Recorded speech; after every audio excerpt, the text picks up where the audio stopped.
Hello, everyone.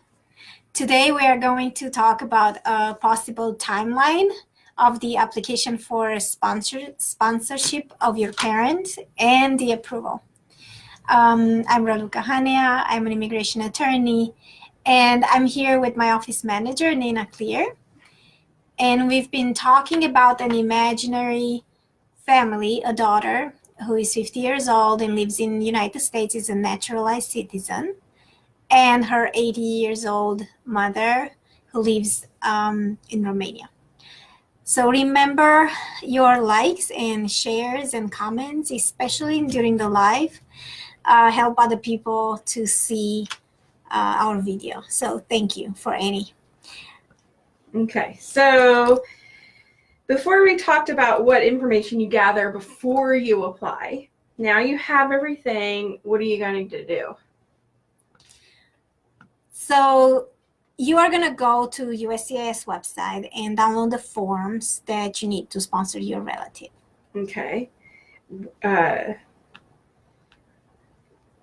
And you have to fill them out completely, and then you submit them with the fees, right? Yes, that's correct. And it tells you on the website which form and which fee you For need. each form, they will tell you what the fees are. Okay.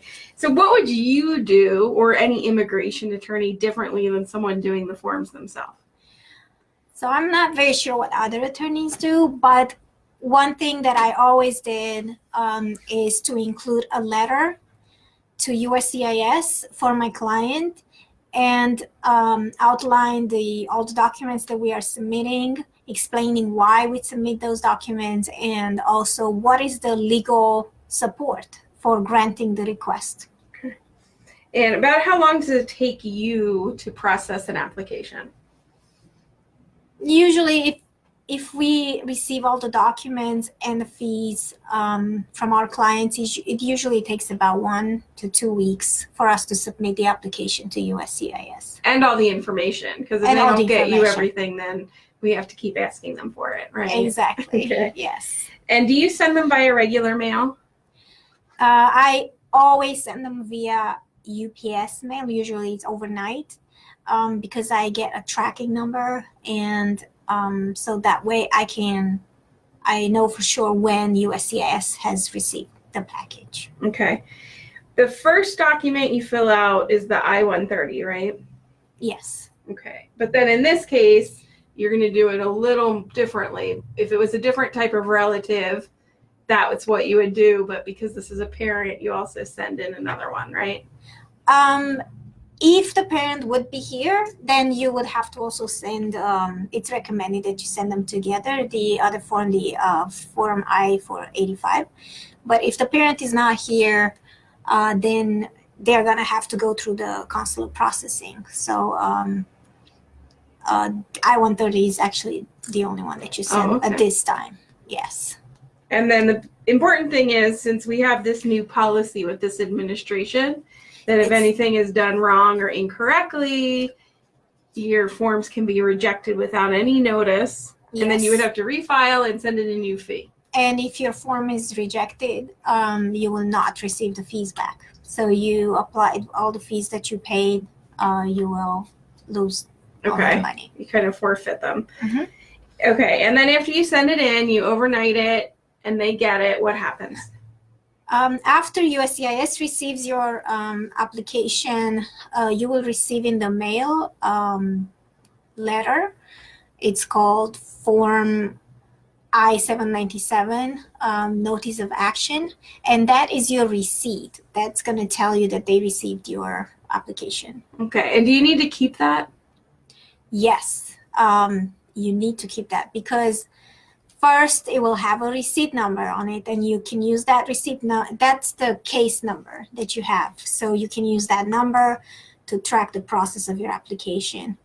And also, at the same letter also contains a date that is called priority date that you need to have when you sponsor a relative. Okay, and that's kind of what you look at in the future to know what date they're processing. Yes. And what date you can expect for your family member to be approved and get their visa. Yes, and mostly that's the most important if you sponsor someone that is not an immediate relative, because they usually wait in line for a while until their visa becomes available. But that's still an important date to keep in mind. Okay, so you watch out for this date with this. Let's say we're in this scenario with this parent and this daughter. Are you going to track that priority date? Since this is the mother of a U.S. citizen, that means the visa is available to her as soon as the I-130 application is approved. So it's a little bit a different process in this case. Okay, so tell me what happens once the I-130 is approved.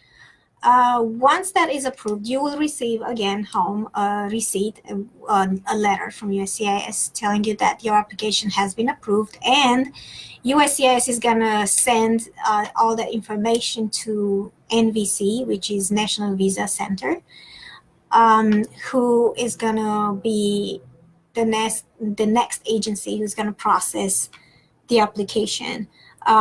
They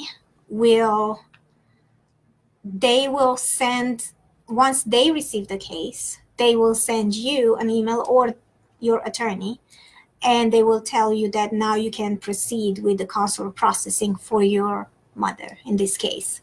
So at that time, your mother can go ahead and apply for her immigrant visa through the National Visa Center. Okay, and the National Visa Center is here in the U.S. National Visa Center is in U.S. Yes. And so they have to send, this mother in Romania has to send an application to the National Visa Center here in the U.S. And now, yes, and the processing right now is online, so she will have to do it online. So in this case, your mother is 80 years old, so she will probably need some help with that. Okay, and do you help your clients with that?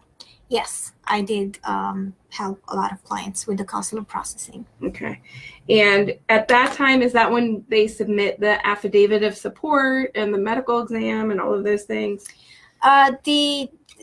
In this case, the mother in Romania, she will receive a package from the American consulate in the country where you are.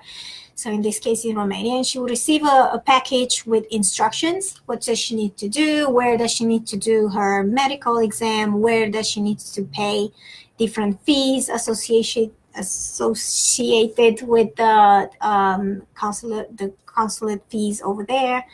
So, and after she did all these steps, she's gonna have a list with all the steps she needs to do.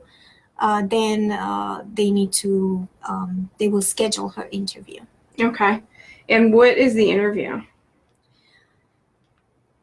So at the interview, they have to have all this information. If she has some of this information that was given to her, for example, the medical exam, they will give her this envelope that she needs to take with her, or the fees, for example, she's gonna have a receipt for the fees, but usually they are reported directly to the consulate by the bank where you pay them.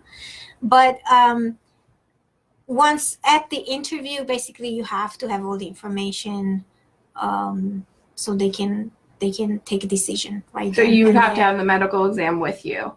Yes. To give it to them at the interview. Yes. And do they notify you in advance of the Yes, interview they date? give you in that list. They give you that letter. In that letter, they explain to you what documents you need to have with you at the time of the interview. So you have to make sure you have all those documents. Does it tell you the date of the interview in that letter?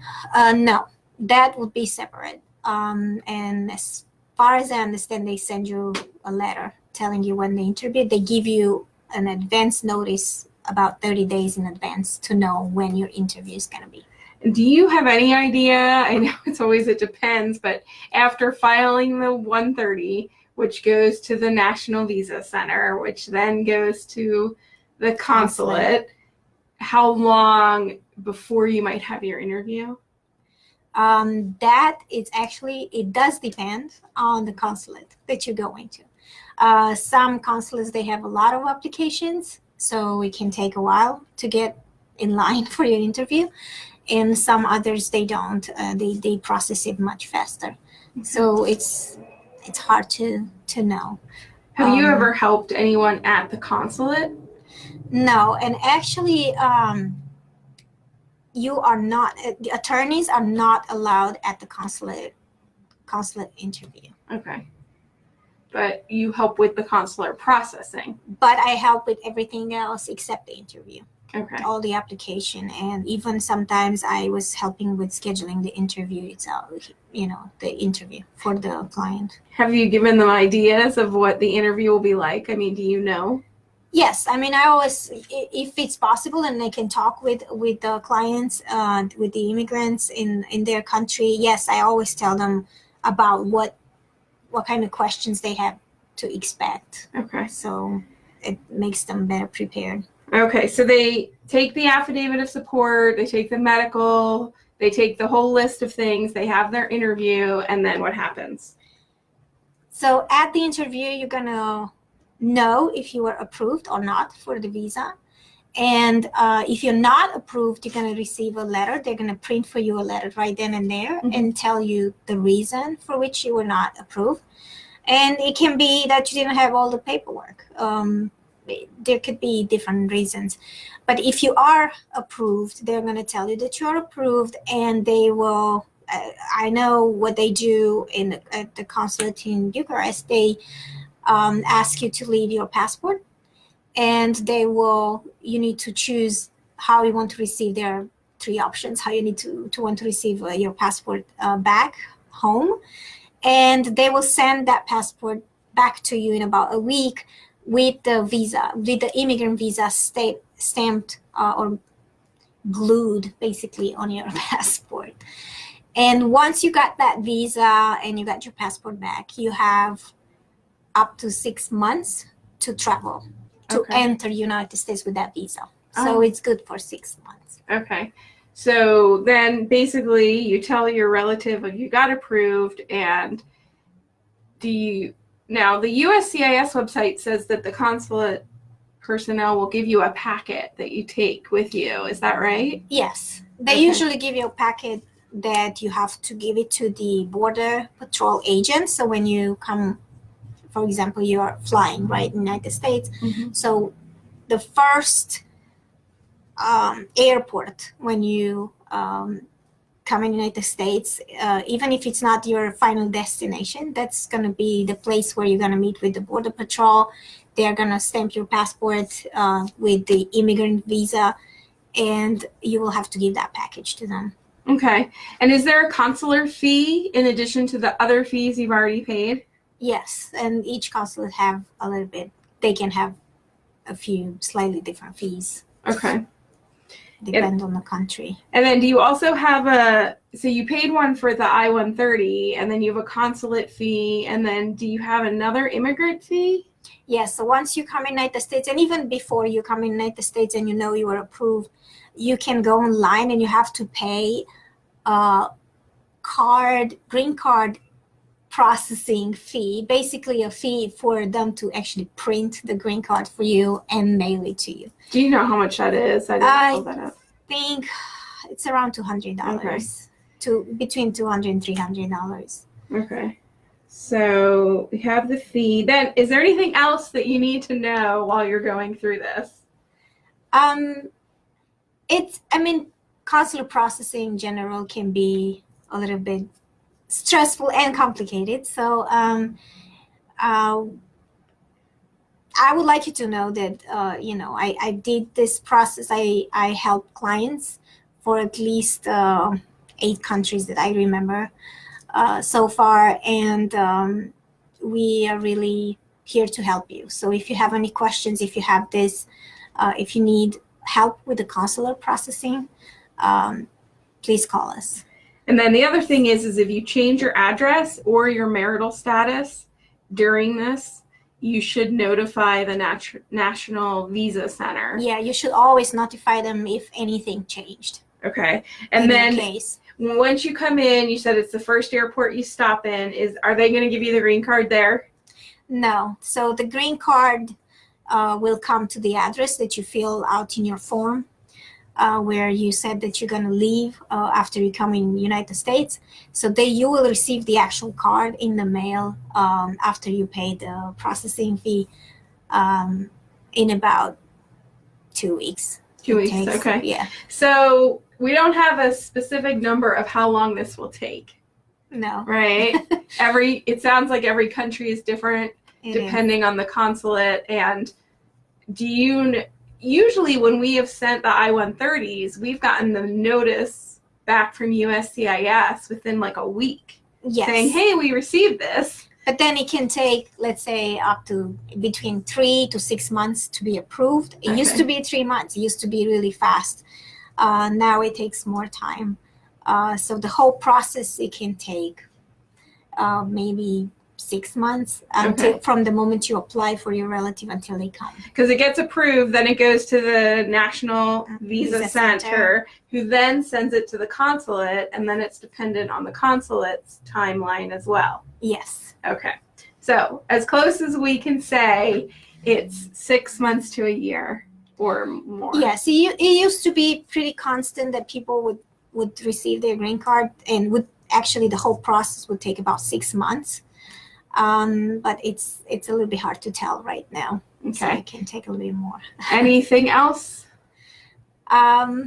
That's all we have for today. Okay. So we had a few people watching, and thank you so much. And we really appreciate you watching and coming back and like our video. And we'll talk more tomorrow. We'll continue this series.